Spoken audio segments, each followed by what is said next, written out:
Yo, what's up, guys? So this one is another one in my series for old people, which I'm gonna title Shit Old People Say, okay? Now is it branded? And this one is about how I see writer Twitter do shit backwards. They should be going that way, but they're going that way, okay? And let's start with this. And then I'll break it out a little more. And I'll get granular. And I feel like some people understand what I'm saying, and some people, it's maybe over their head a little bit. But, you know, slow it down if I talk too fast. But think of this.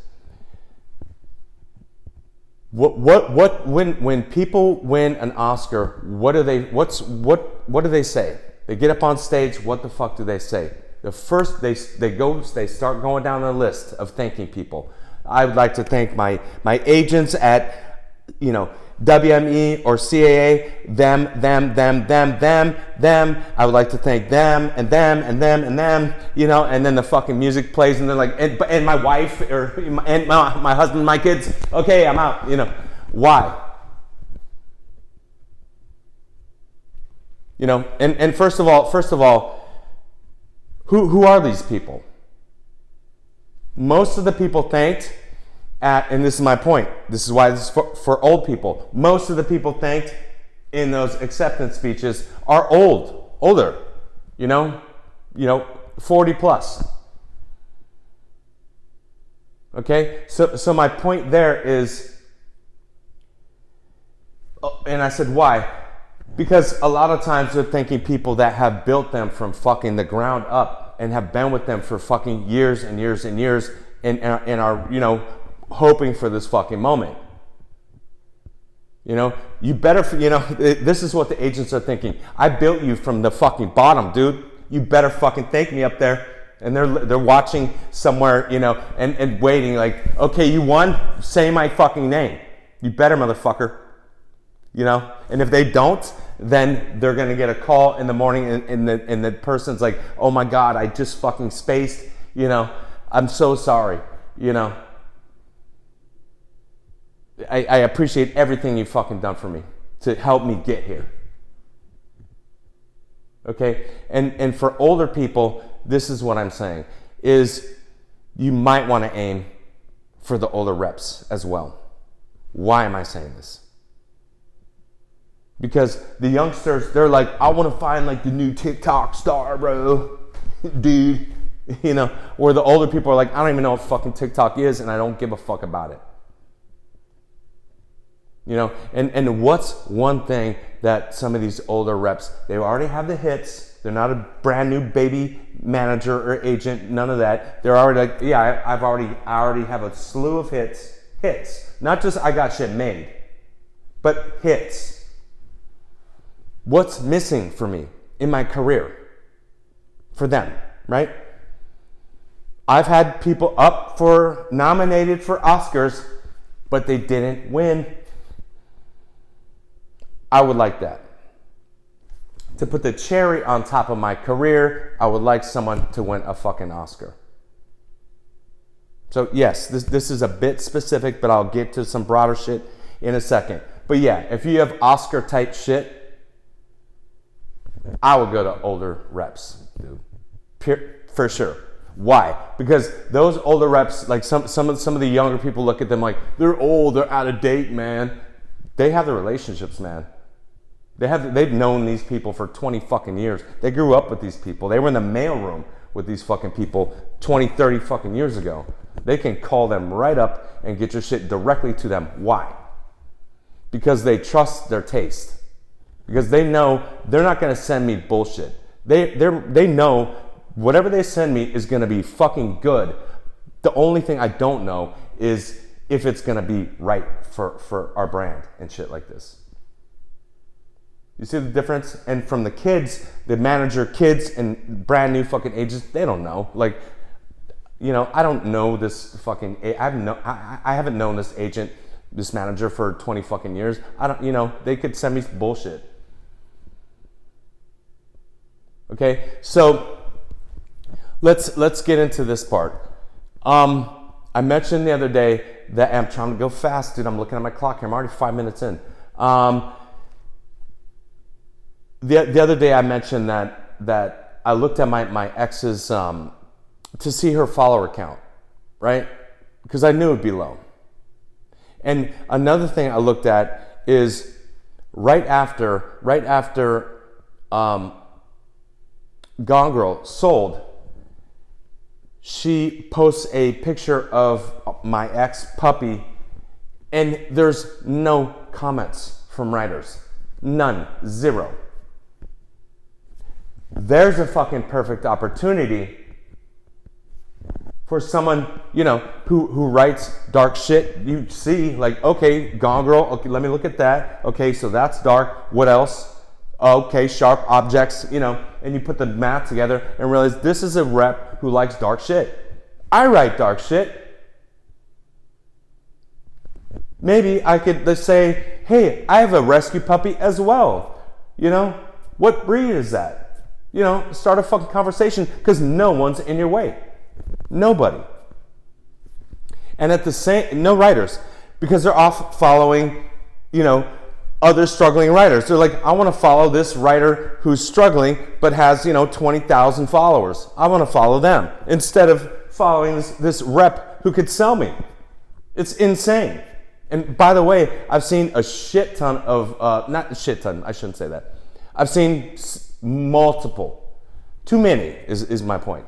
Too many high-level people that have no fucking followers and nobody says shit. And it makes me think, does writer Twitter just not do their research? Is that why? You know, so understand this. And I think that's true. I think writer Twitter doesn't do its research. And it's just lazy in general. Sorry, I'm going to say that. And sorry, not sorry. And at the same time, understand this. At the same time, my ex is posting puppy pictures, which is an easy in, right? Like, and no one's commenting, no writers. At that same time, Hollywood notices in a big way, meaning she got on the list for the Day of Pampering, which is the most exclusive A-list swag party for women in the industry that there is, bar none. Or correct me if I'm wrong, but I'm pretty sure I'm right. You know, everybody, you have to be A-list to get on that list. And she was on that list for like 3 years. You know, it's where you go as a fucking super power player woman and get your Day of Pampering for all the bullshit you've been through, probably from a lot of men, right?